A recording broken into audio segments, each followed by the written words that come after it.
Okay, so for the first question, and if you see me looking down, I typed out all the questions before recording, so I can look down for reference. Anyways, first question, to tell you a little bit about myself. I am 26 years old, and I have wanted to be a teacher for as long as I can remember.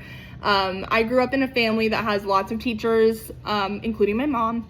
So I was around the education world quite a bit and have loved it. And it's something that's very familiar to me. But more than that, I was drawn to this profession as a kid because I had the best teachers ever growing up. I loved them. I wanted to be just like them. I was always the one that was trying to be like the teacher's helper or whatever. So that feeling kind of never went away. I still want to be a teacher. I still want to run my own classroom. And throughout my 7 to 8 years of experience working in childcare, I have only grown to want to be a teacher more. It's just a very rewarding career path, and yeah, I'm very excited about it. So the experiences that I have had with working with school-aged children. So again, I've had 7 to 8 years of experience. I started working with kids right outside of high school, so this was 2018. I started out doing an after-school program for Plano ISD. I moved on to do something similar in Denton ISD. I substitute taught for Denton ISD. I've done private nannying, long-term nannying, babysitting. I currently am a private tutor and babysit. I'm very lucky. I work closely with the Lake Hill Preparatory School community, if you guys know that private school in Dallas. My aunt is a teacher there. So anyway, very lucky to have those kiddos to work with and to gain experience with. And what I anticipate to be the greatest challenge in preparing to become a teacher, I think that growing that confidence in the classroom is going to be the greatest challenge. I think that becoming a teacher, there's a lot to it. It's not just like starting a job on your first day. As a new teacher, you're expected to come up with new lesson plans. You're getting into your routine. You're learning your classroom management strategies. You know, you're kind of feeling things out to figure out what works best for you, and it takes a lot of time. So I think that just having patience with myself and growing that confidence in my classroom will be the greatest challenge, but it's something that I anticipate and I'm excited for in a weird way. Okay, second question. Tell us about a time that you received professional feedback that led you to adjust and change. So actually, while I was substitute teaching for Denton ISD when I first started, I was very intimidated. I had little to no idea what I was doing in a classroom like that. And the kids could absolutely sense that I didn't feel like I belonged there and that I just wasn't comfortable leading a classroom like that. And so they did take advantage of it, obviously. And I was struggling, right? And I remember one of the neighboring classroom teachers actually came and talked to me about, you know, the issues that I was having. And she gave me the advice of, you know, bad behavior like this isn't going to stop without intervention. And, you know, as a teacher, I belong there, even though I'm a sub, and it is my job to put my foot down.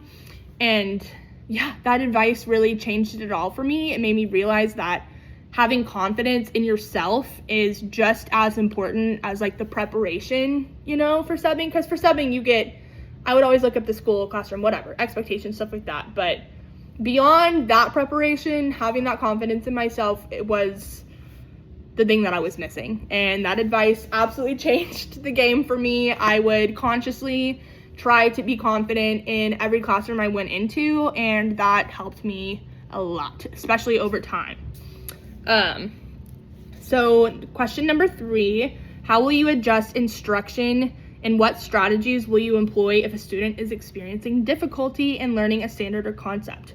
So if a student is not learning or not understanding a concept that I am teaching, my first thought is what can I do differently to help them? Every student learns differently, and as teachers, it is our job to be prepared for that and to have multiple instructional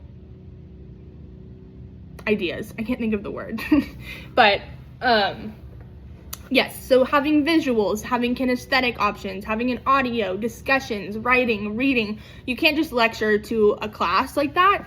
So if a student isn't understanding something, I would use a different method. That's the word. I would use a different method of instruction to hopefully help them understand. And if nothing else works, we keep trying stuff until something clicks. But in the event that nothing is working, I would absolutely just seek help in my colleagues, talk to the family maybe. Communication is key always, so yeah, just staying organized. Okay, my video got cut off, but we were just at the end of question 3. I was just finishing up. So beyond just having multiple instructional strategies prepared and, adjusting instruction to the needs of each individual student and how they prefer to learn. Other than that, a big priority for me whenever a student doesn't understand something is reassuring them that struggling and not understanding is not like a weakness, and it does not mean that they are dumb. It is a very normal part of the learning process. And yeah, I just, it doesn't help when a student thinks that it's them that is why they don't understand, is because they just can't. It's not that they can't, it's just that we haven't found the right way to explain it yet, right? Which is not them, it's more on the teacher. That's our job. Okay, so going on to question 4, the final question. It gives 2 different scenarios for classroom management and how I would respond to the following situations. So the first one being student not turning in assignments.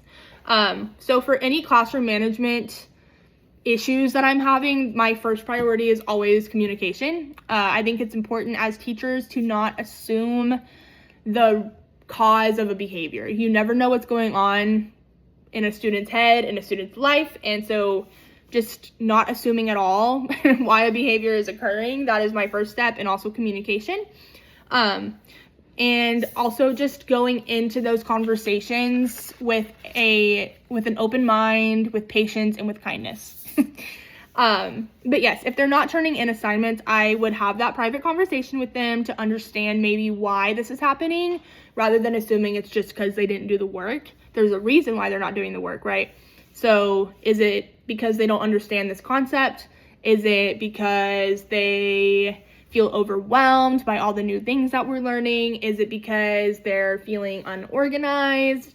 Is it because they feel like they need additional support and explanations? It could be a plethora of things. So kind of getting to the root cause in that conversation. And then from there, kind of creating a plan of success for that student, right? So whatever's causing them to not turn in their work, we find the root, and then we make a plan to get over that obstacle. And then the second situation that was given is if a student is being disruptive or not paying attention in class. So again, communication is my number 1 priority. Not singling the student out, not immediately disciplining them or anything like that, just having a conversation and not assuming the causes behind this behavior. So understanding kind of what is going on through the student's head, what they're thinking, what they're feeling. But then also just reminding them of our classroom expectations, what I expect from them as a teacher, how they should be acting in the class and towards their friends. Explaining my side of it, but then also, again, listening to their perspective of things, and then hopefully working towards a solution together. I never want it to be like me just talking at this kid. I want us to talk together, reach a solution. Do you like my hand gestures? But yeah, if those strategies are not effective over time, that's whenever, we go to the next step. So collaborating with families, with administration, colleagues when appropriate, and just making sure that the student does have all the resources that they need in order to be successful in the classroom. And that is my EC through 3 pathway application video. Thank you so much. I am so incredibly grateful for this opportunity, and I'm so excited to have a classroom of my own one day. And thank you for taking the time to watch this. Okay, have a good day. Bye.